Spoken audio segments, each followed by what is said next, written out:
Hello everyone, the problem is maximum number of events that can be attended. तो problem में हमें एक 2D vector events given है। अब हर एक इवेंट्स के इंडेक्स पे हमको एक अगेन वेक्टर गिवन है जो कि सिर्फ दो एलिमेंट को ही स्टोर किए हुए है।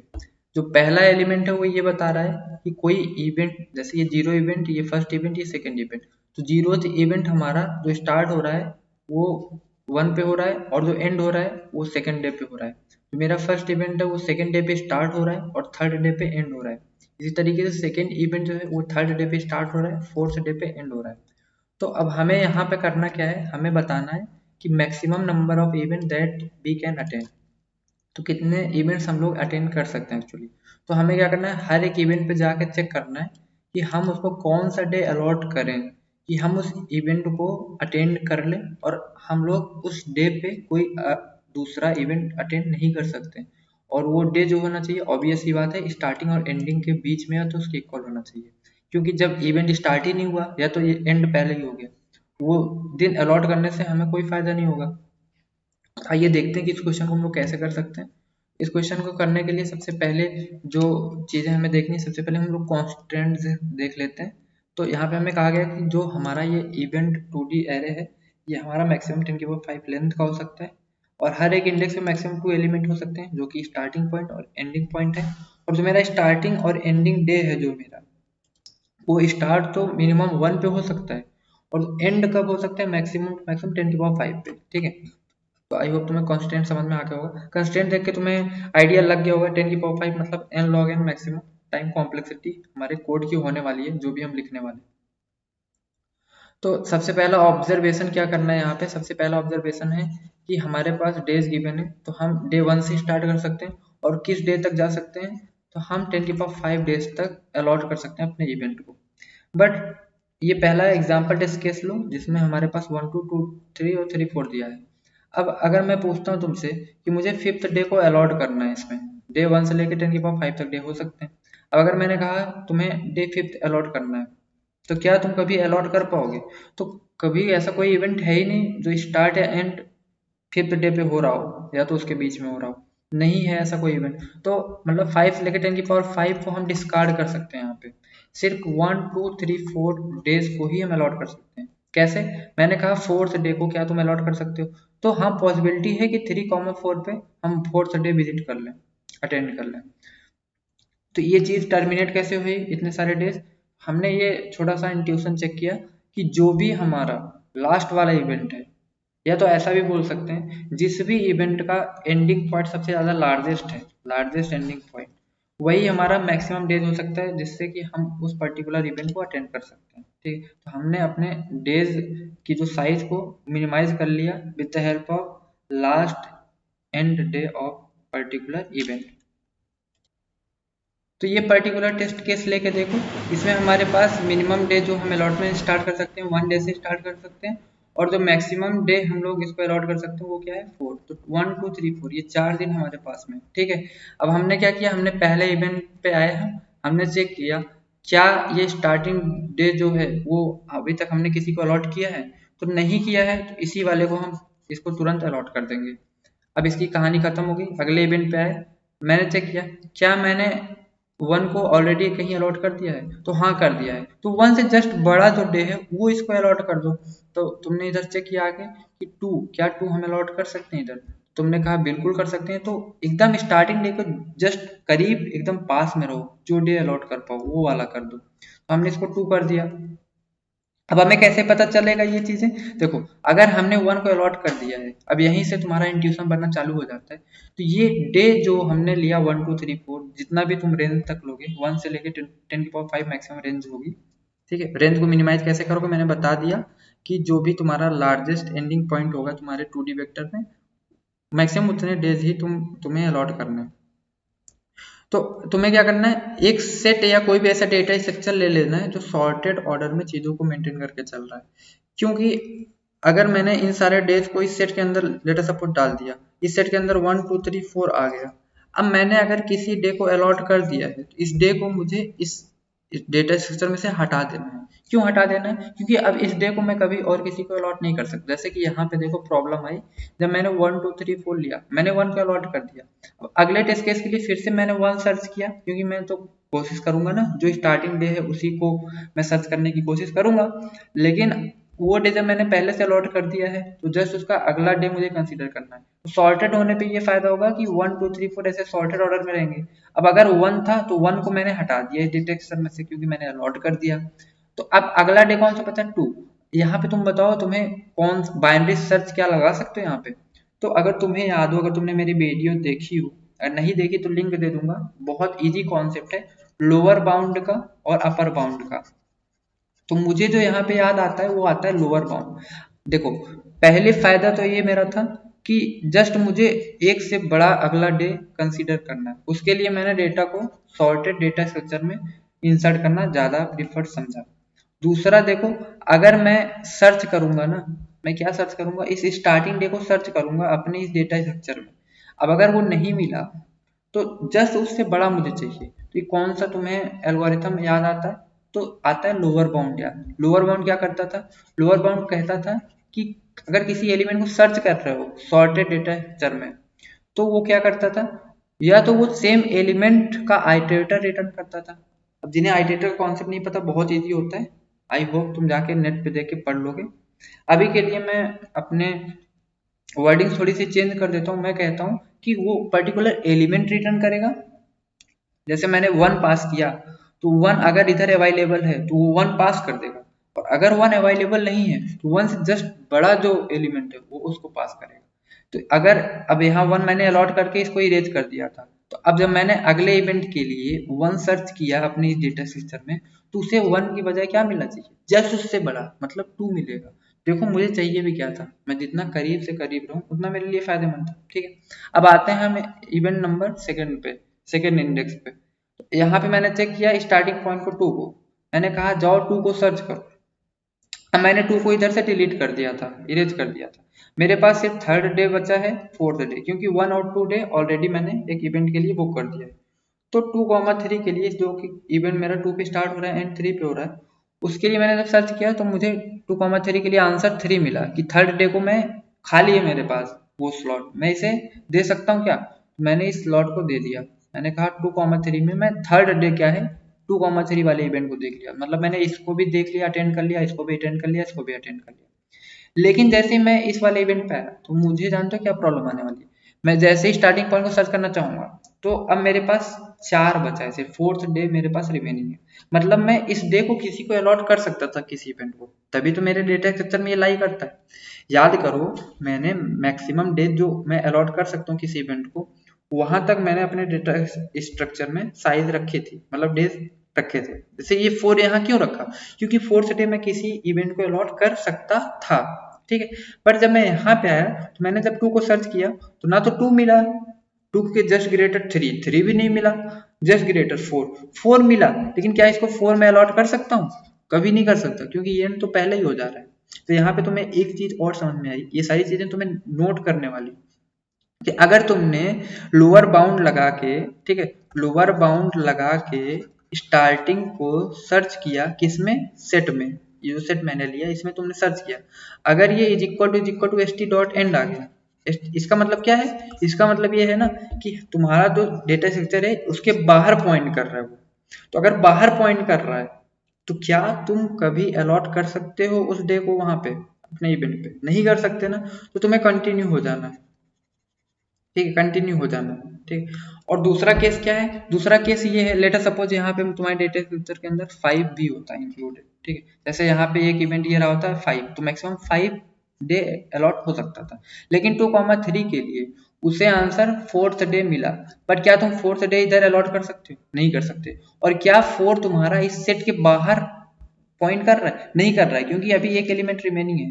ठीक है, ध्यान से समझना ये बातें। तो यहाँ पे एक केस तो ये हो गया कि वो सेट के बाहर एलिमेंट पॉइंट कर सकते हैं, डे को सेट के बाहर पॉइंट कर सकते हैं। और दूसरा केस ये हो गया कि वो सेट के अंदर करेगा लेकिन वो एंडिंग पॉइंट से बड़ा डे होगा। समझ में आई बात है? तो यहाँ पे 2 केस हो गया।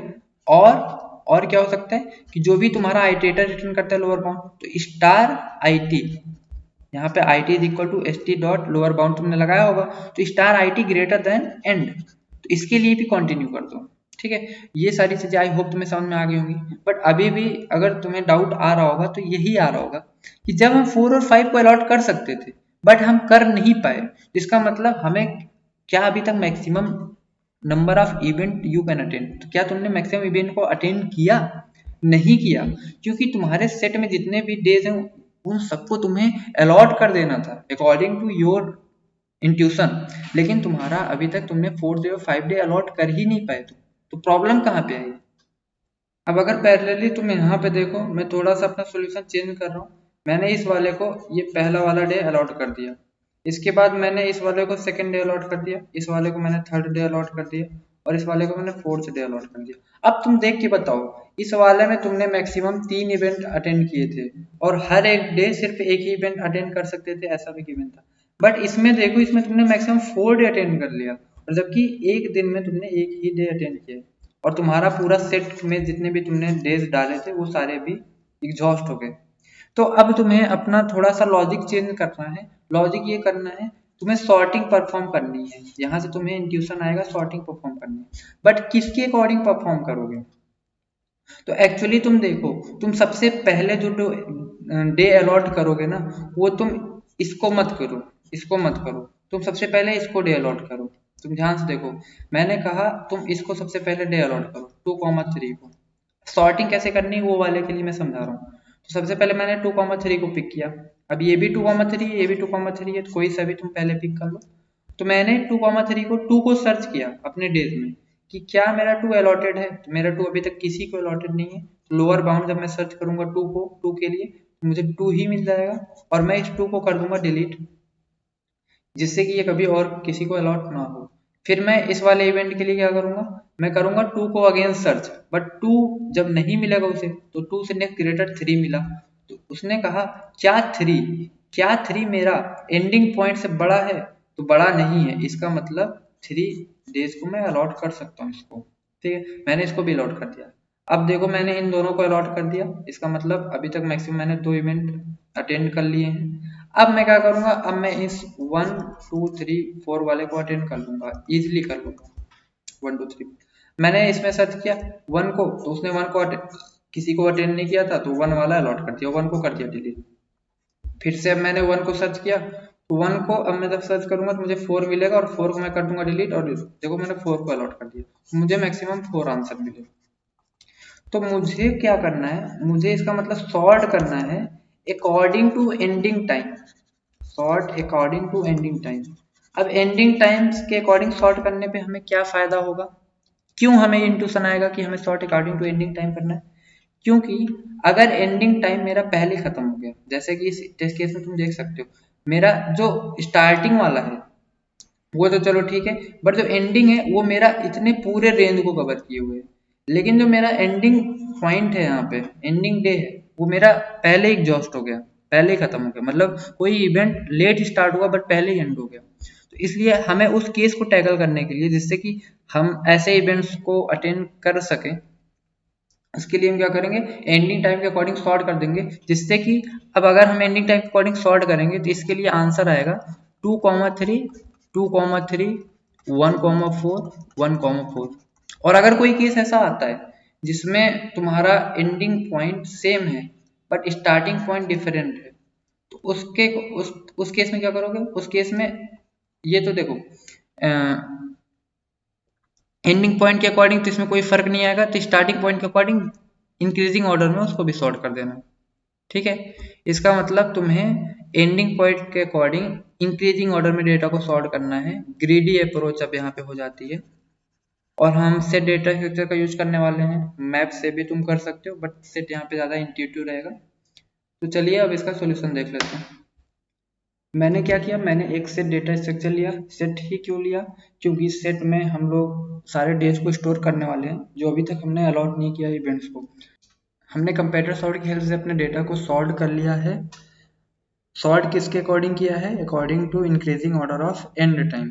और अगर हमारा एंड टाइम इक्वल होता है तो स्टार्टिंग टाइम के अकॉर्डिंग इंक्रीजिंग ऑर्डर के अकॉर्डिंग हमने सॉर्ट कर लिया। तो अब जिन्हें कंपेरेटर सॉर्ट नहीं पता उनके लिए थोड़ा सा मैं एक्सप्लेन कर दूं कि जैसे यहाँ पे कंपेटर सॉर्ट का सिंटेक्स ये है, sort event dot begin event dot and, इसके बाद आगे जो भी लिखा है। अब ये वर्क कैसे करता है, तो यहाँ पे मैं एक वीडियो की लिंक दे दूंगा।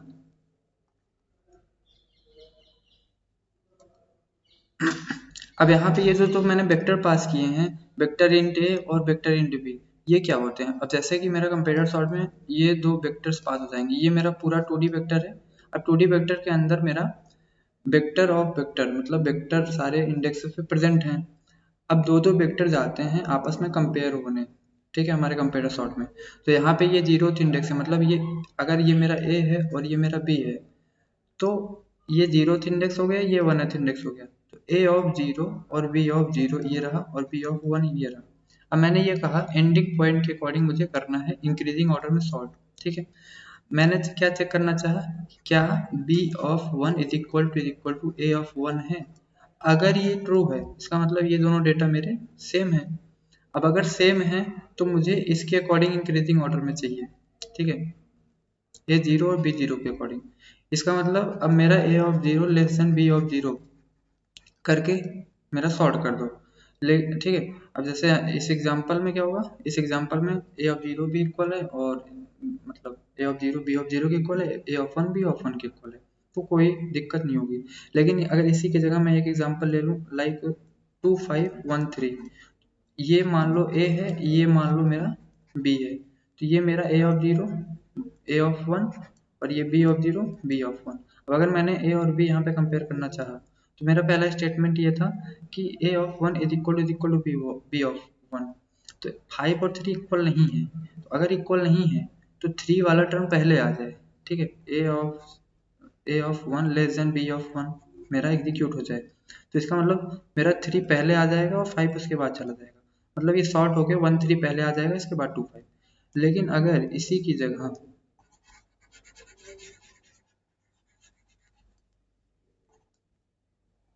लेकिन अगर इसी की जगह 2,5 और 1,5 रहा होता, अब ये ए ऑफ 0 और ए ऑफ 1 है, और ये बी ऑफ 0 बी ऑफ 1 है, ठीक है, ये पूरा एक वेक्टर है। अब मैंने चेक किया क्या मेरा ए ऑफ 1 बी ऑफ 1 की इक्वल है, हाँ 5 इज इक्वल टू 5। तो क्या मैंने रिटर्न किया है A of 0 less than B of 0, मतलब जो छोटी टर्म है पहले आ जाए। इसका मतलब 1 पहले आ जाएगा 2 पे, इसका मतलब 1 5 इसके बाद 2 5। तो ऐसे हमारा कंपेटर सॉर्ट वर्क करता है।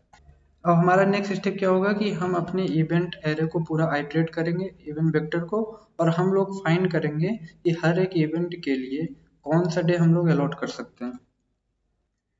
तो आई होप तुम्हें यहाँ तक सारी चीज़ें समझ में आ गई होंगी कि मैक्सिमम डेज हमने क्यों निकाला। मेमोरी सेव करने के लिए 10⁵ डेज को इंसर्ट करने से तो अच्छा है जो लास्ट इवेंट है उसका हम ending time as a maximum days consider करके चल सकते हैं। अब यहाँ पे क्या हुआ होगा, लेट अस सपोज यही एग्जांपल देख लेते हैं हम लोग। तो इस एग्जांपल में सेट के अंदर हम कौन कौन से वैल्यूज को डाल दिए होंगे। देखो इतना तो हमें पता है कि ये जो लास्ट इवेंट है हमारा, इसका जो एंडिंग पॉइंट है, इतने मैक्सिमम डेज हम लोग टेक कर सकते हैं, क्योंकि इस इवेंट को हम लोग लास्ट डे अटेंड कर सकते हैं। इसलिए हमारे सेट में कैसे एलिमेंट इंसर्ट हो गएंगे, 1 2 3 4 5, ठीक है। हमारे पास ये अवेलेबल डेज हैं, इतने मिनिमम मिनिमम हमको 5 डेज तक तो लगेगा ही लगेगा इस इवेंट को अटेंड करने में। इसके बाद फिर इंटरेस्टिंग चीज ये है कि हमने चेक करना चाहा क्या हम जिस पर्टिकुलर इवेंट को चेक करने जा रहे हैं क्या हम उसको डेज अलॉट कर सकते हैं। तो सबसे पहला एग्जांपल यहाँ पे देखो, सॉर्ट करने पे क्या हुआ कि 2,2 सबसे पहले आ गया, तो ये मेरा 2,2 है, स्टार्ट भी 2 पे हो रहा है, एंड भी 2 पे हो रहा है। अब अगर ध्यान से यहाँ समझने की कोशिश करो, जो हमारा ये स्टार्टिंग और एंडिंग पॉइंट है, तो हम चाहेंगे जितना जल्दी से जल्दी हम लोग डेज को अलॉट कर दें उस इवेंट को, उतना हमारे लिए फायदेमंद है। जैसे ये सेकंड पे स्टार्ट हुआ और सेकंड पे एंड हो रहा है, तो जब स्टार्ट हुआ ना, हम चाहेंगे कि हम कितना क्लोज रहें स्टार्ट पॉइंट के, उतना ही हमारे लिए फायदेमंद होगा। तो हम क्या करेंगे, हम चेक करेंगे इस 2 को, क्या जाकर हमारे डेज सेट में चेक करो कि क्या ये 2 अलॉटेड है पहले से। अगर 2 अलॉटेड है तब तो कुछ प्रॉब्लम हो सकती है, और अगर 2 अलॉटेड नहीं है तो 2 इसको अलॉट कर दो तुरंत। तो हमने आगे चेक किया तो 2 अभी तक अलॉटेड नहीं है किसी को, क्योंकि हमारा सेट में 2 प्रेजेंट है। तो हमने जब लोअर बाउंड लगाया इस 2 पे, मतलब स्टार्टिंग पॉइंट में जब हमने लोअर बाउंड लगाया, तो हमें सेट में डेज मिल गया कि डे 2 अभी तक ऑक्यूपाई नहीं हुआ है, किसी भी इवेंट को हमने नहीं दिया। तो इधर हम तुरंत फिल कर देंगे इस इवेंट को कि यस हमने सेकेंड डे इसको ट्रावर्स कर लिया और हमारा कंडीशन भी पास हो रहा है कि जो डे है वो less than equal to starting और एंडिंग होना चाहिए। तो 2 is less than equal to 2,2। ठीक है, इसके बाद हम नेक्स्ट इवेंट पे आए तो हमने चेक किया कि स्टार्टिंग 2 पे है, एंडिंग 3 पे है। तो हमने स्टार्टिंग पॉइंट को सर्च किया अपने सेट में। अब सेट में दिक्कत क्या आनी चाहिए कि हमने 2 को तो ऑलरेडी अलॉट कर दिया है, तो दोबारा से हम 2 अगले वाले इवेंट को नहीं अलॉट कर सकते। अब अगला दिन हमें अलॉट करना पड़ेगा। लेकिन अगर हमने ये कंडीशन नहीं लिखी यहाँ पे, तो इस कंडीशन को हमने क्यों लिखा है? तो अभी इस वाली कंडीशन पे एक स्टेप बाद आते हैं। सबसे पहले ये वाली देख लें कि अगर मैंने एक डेज अलॉट कर दिया स्टार्टिंग पॉइंट को, ठीक है, तो अब क्या होगा, लोअर बाउंड क्या करता है, लोअर बाउंड या तो सेम वही वैल्यू रिटर्न करता है या तो उसे जस्ट ग्रेटर वैल्यू रिटर्न करता है। इधर मैं लिंक दे दूंगा, तुम लोग जाके देख लो लोअर बाउंड अपर बाउंड, जिन्होंने नहीं देखा। तो यहाँ पे क्या होगा, ये मेरा 3 रिटर्न होगा। होना तो चाहिए 3 बट अभी तक 2 हो रहा है। तो ये जो मेरा एल्स पार्ट में मैं इरेज कर रहा हूँ, क्यों इरेज कर रहा हूँ, क्योंकि अब मैंने 2 को अलॉट कर दिया है, तो 2 को मैं सेट से बाहर निकाल दूंगा और मैं अपने आंसर को 1 से बढ़ा दूंगा कि हाँ एक दिन मैंने एक इवेंट मैंने ज्वाइन कर लिया। तो अब 2 क्या करेगा, जब मैं इस वाले इवेंट के लिए 2 को सर्च करना चाहूंगा कि क्या मैं 2 अलॉट कर सकता हूँ, तो देखो 2 आएगा सर्च करने, बट उसे 2 मिलेगा नहीं, 2 से जस्ट ग्रेटर 3 है, तो उसे 3 मिलेगा एज आइटरेटर। तो वो 3 वाले को तुरंत अलॉट कर देगा इसको और कहेगा 3 डिलीट हो जाओ मेरे सेट में से, क्योंकि अब तुम किसी और को नहीं अलॉट हो सकते, क्योंकि मैंने तुम्हें अलॉट कर दिया। तो मैं देखो क्लोजेस्ट स्टार्टिंग से मैं क्लोजेस्ट वाले डेज पे हूँ, तभी मुझे फायदा होगा। अब इसके बाद मैं नेक्स्ट इवेंट पे आया। नेक्स्ट इवेंट भी मेरा स्टार्टिंग 2 पे एंडिंग 3 पे हो रहा है। तो मैं 2 को फिर सर्च करना चाहा अपने डेज सेट में, क्या मैं सेकंड डे को अलॉट कर सकता हूँ? नहीं जी, सेट में तो 2 प्रेजेंट ही नहीं है, इसका मतलब 2 पहले से अलॉटेड है। 3 मेरा प्रेजेंट नहीं है, मतलब 3 मेरा पहले से अलॉटेड है। तो 2 का नेक्स्ट ग्रेटर एलिमेंट सेट में कौन सा बचा? 4।